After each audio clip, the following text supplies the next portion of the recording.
Welcome to Once Upon a Pandemic series with myself, Yvonne Redden, and this series is about sharing stories and staying positive through these challenging times, and I'll be chatting to people from around the globe. And today we are talking to an amazing lady, Pamela Finn, who I'm meeting for the first time face to face. It's brilliant. And Pam is one of Ireland's leading PR professionals and also co-creator of social media agency #Media and Social TV. Thank you for your time, Pam. And first and foremost, how are you? Sure, listen, I'm grand. We're all the same. As I said yesterday on social media, we're in the same storm, but we're in a different boat. At the moment, I'm in a canoe and I can't swim. And I'm just I'll come and save you. I'm a sea swimmer. I'll come and save you. Brilliant. But you know what? So funny. I put up that post yesterday and so many people responded and they're like, I'm in this boat, I'm in this. And the moral of the story is we all are out on the ocean trying to find like how to get into sea. We're all together and we're all willing to help each other. And I think it's not to forget that there's help out there. And I think that's why I kind of wanted to do something like this, to share positivity stories from all people from all different backgrounds, including myself. You know, I really hit a wall last week and I wanted to do something. And this is what I came up with an idea while out swimming. And I was like, right, I'm going to give it a go. And anyway, here it is now. So, and like, tell us, you're no stranger to developing strategic PR plans. Have you had a strategic lockdown plan? When this first started, I was like, lockdown number one, I was like, right, plan. Second lockdown, I was like, right, just take it as it comes. And then now we're entering into the third lockdown. I'm taking it a little bit easier in terms of I'm not being too hard on myself. I am a great believer in plans in general. It's really hard to plan during a pandemic because you don't know what's going to happen. Who thought that we'd be in lockdown 2 or 3? Nobody. We didn't think that. No. But I think, like, I live by plans and visualization and looking forward. Now is a super time because the market is actually so quiet. And I keep saying this. I don't know if people are listening to this or watching it on social media because I keep kind of saying the same thing. But 1,000 of the top companies in the world were formed during a recession. So that tells us that it's a time for a great shift and great movement. And often it's the best time to reinvent yourself and go after those plans because you've nothing got to lose. Exactly. Yeah, absolutely. I believe in that. Yeah, like whether it's to build a house, whether it's to have a family, whether it's to go after that dream career, I just think go for it, feel the fear and just do it anyway. But I'm a great believer in plans, so I would always have plans and I got this as a gift Christmas time. It's called the head plan. I use it for my personal goals, and what it's done, it's given me time to plan each night, to sit down and write what I want for the day for myself personally. My big dream goals, short and day to day, and it's kept me on track. But I got one for a present for Christmas. I think you have to have something to get you out of the bed in the morning. You have to have that goal. And we were just talking before this about visualizing and vision boards. And I did set up a lovely vision board with my friend Wendy, and we have goals for this year. I think you have to start January with goals. It's so important. You know what? Life in general, like if you get into your car and you want to drive to Leitrim, you've got to plan it. You've got to plan it. It's the same. And people actually say, "Oh, I'm too busy to plan. I don't have time to write a diary. I don't have time to look at my phone and be planning stuff." That's where you fall down. And it gives you a little bit of momentum. I said to you during Christmas, I hit rock bottom for the first time in a Lots of people have, Pam. I think this lockdown 3 has really hit everyone the hardest, I think. Oh my God, I've got so many messages from people. So many messages. But you know what? There's a really good shift happening. People are getting more truthful. Yes. Honesty has come out hugely on social media. Social media has been my savior, absolute savior. And we'll touch on that. I know you're going to ask me a question about social media, but so maybe we'll move on to the next question. But I'm a great believer in plans. Plan. Big time. Yeah. Definitely. You have to. I suppose, what is the one definite regime that you do every day to get you going? Yeah, going back to like how I run my business. And you walk a lot as well, don't you? I see your pictures. Yeah, so do I. Yeah. It's really important to get out Yeah. in that fresh air, because that's the most time that, for me, that you start to think, like Yeah, you for said, that sure. when you were swimming, that you got your idea and you decided to do the vision board. Yeah.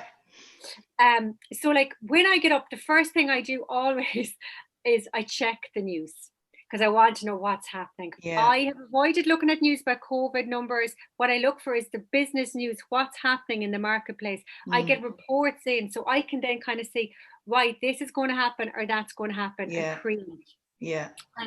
And like what I would always do is check my emails really early in the morning, just to get ahead of everybody else. Yeah. But I would always find time to sit down and write, what's my plan for the day? Look at what I'm doing, and then tick off. There's a great benefit in ticking off what you've achieved the day before, and just looking and see what you're going to do for the day ahead. Yeah. I would always throughout my day have a loose plan. If something comes up, or if I don't feel like doing something for whatever reason, I'm my own boss. I just say, do you know what? That can wait till tomorrow. Don't be so hard on yourself. Yeah. But I try and not put off what I can do today, tomorrow. Yeah. And how has the pandemic affected your business in general?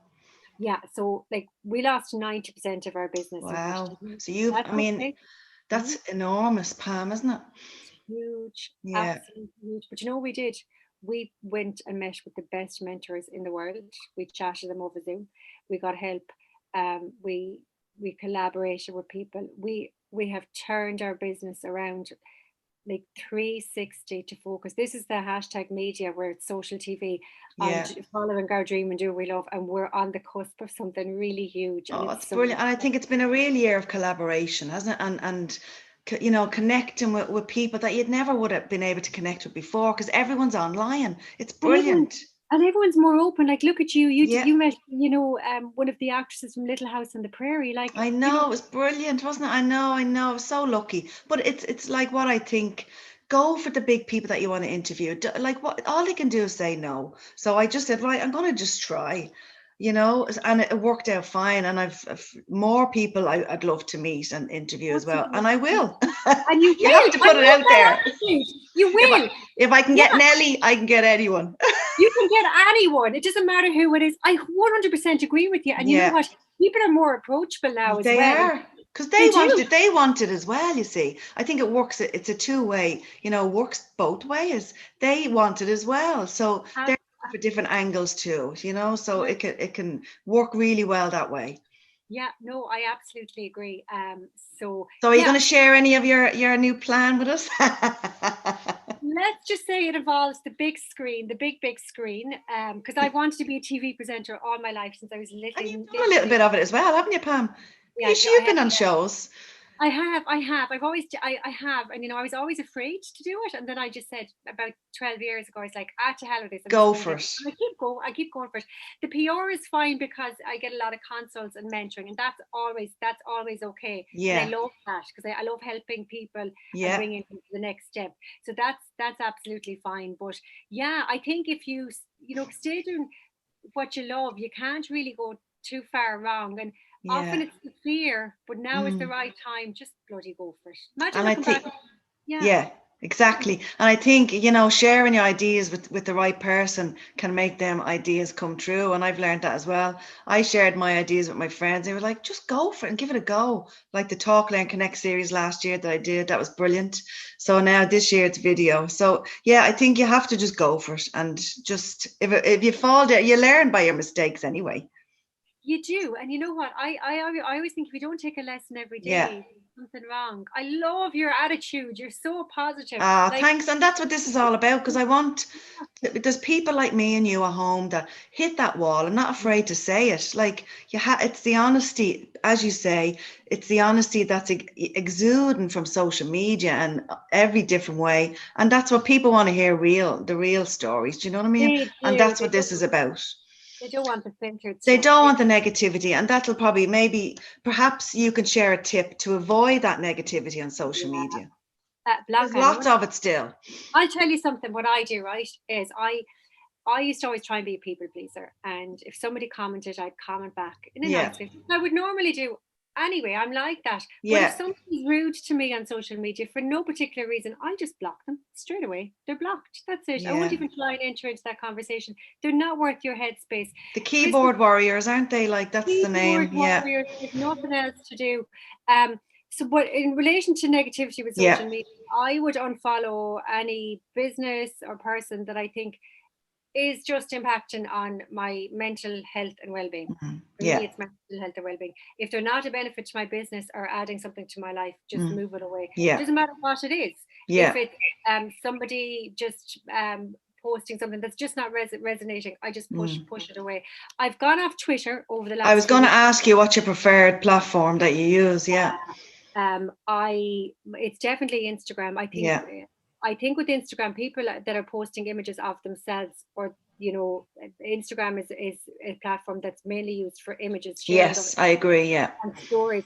There's something there where that personal connection is there, so people are more afraid to actually enter into that negative space. With Twitter, there's no real personality put into their space on Twitter. So what happens is I find there's an awful lot of people just one-liners that would just literally bring you to your knees. Oh my God. And I've seen a lot of people. I mean, I haven't had anything like that. I'm not really, I'm newish to Twitter. I haven't, experienced anything like that, but I've seen people that are going off it. I can't do it anymore. Like, it must be horrendous. I love Twitter for news. I love it because I have a journalist in me, so I love the news straight away. So I go on Twitter just to see what's happening, and I like it. It takes a while to get around the platform. They're all difficult and they all give you something different, don't they? They LinkedIn do. is the one I love. LinkedIn, yeah, I know, it's so funny. LinkedIn, I struggle with LinkedIn. Like, I have imposter syndrome, so like I always think, well, if I post something on LinkedIn, it's almost like, oh, the business community are going to come after me for this. So like, I'm very cautious with LinkedIn. But you're a journalist as well, and it's a great platform for you to share your I story. love it. Yeah. And they even have their stories. It's a new little, they have it on it there now. So it's kind of changing a little bit, that it is businessy, but they're softening it a little bit. So I like it. Yeah. That's the one I prefer. Yeah. So yeah, they're great tips. And like, one last thing, I want to keep this nice and a nice short video, not too long, because people, they want to watch a video, but nothing too long, So last thing I'm asking everyone on my series is, if you were to write the title of your memoir in 3 to 4 words, what would it be? Oh my If you God. can. Like when you It's said it, difficult, isn't it? Yeah, to pin it down. it Because I'm is. writing a memoir at the moment. So this is why I put this question to all my guests, because I'm interested to see what their title will be. Okay, I think feel the fear. Yeah. And I suppose behind that is like, my life story is very varied. And if, I always think if you sat down and told somebody their life story, what would you get from it? But from every step, like I grew up in a house full of 7 children. Like Yeah. we lived in a council house. We didn't, and we had a tough enough upbringing, but I knew that if I didn't, and listen, it's not all darkness, but I knew that if I didn't make changes and do what I wanted to do and feel that fear, I wouldn't get what I wanted from my life. Yeah. Yeah. And I still haven't finished, but I Yeah. just, when you're nervous and you're anxious, Yeah. it's time to jump in and do something and say, Yeah. I'm just gonna go. Yeah. And I think it doesn't matter what age you are as well. You can go for anything. It doesn't matter. I'm like reinventing myself again at 49 years of age. Like, I thought that was it for me, but it's not. And I have so much more I want to do as well. So I absolutely understand all that. There's And you no will. stopping. I'm There's no telling you. stopping you. I'm telling you, there's no stopping. I can't wait to see what's next for you. Oh, I feel the fear. That's brilliant. And Pam, I want to thank you again for taking part in this series. Where can people find you? Two outlets: prpam.ie on Instagram, social media, website, and then #media. So just #media.ie. Great. And I'm sure I'll be back to you to hear about this new project. I'm dying to hear it. You have me all excited. So thank you so much for your time, and keep up the good work. Oh, you're very good. Yeah, hopefully we'll have loads more guests coming on. I can't So wait to see who you're going to have yeah, next. so see you next time on Once Upon Bye. a Pandemic. And thanks a lot, Pam. Take care.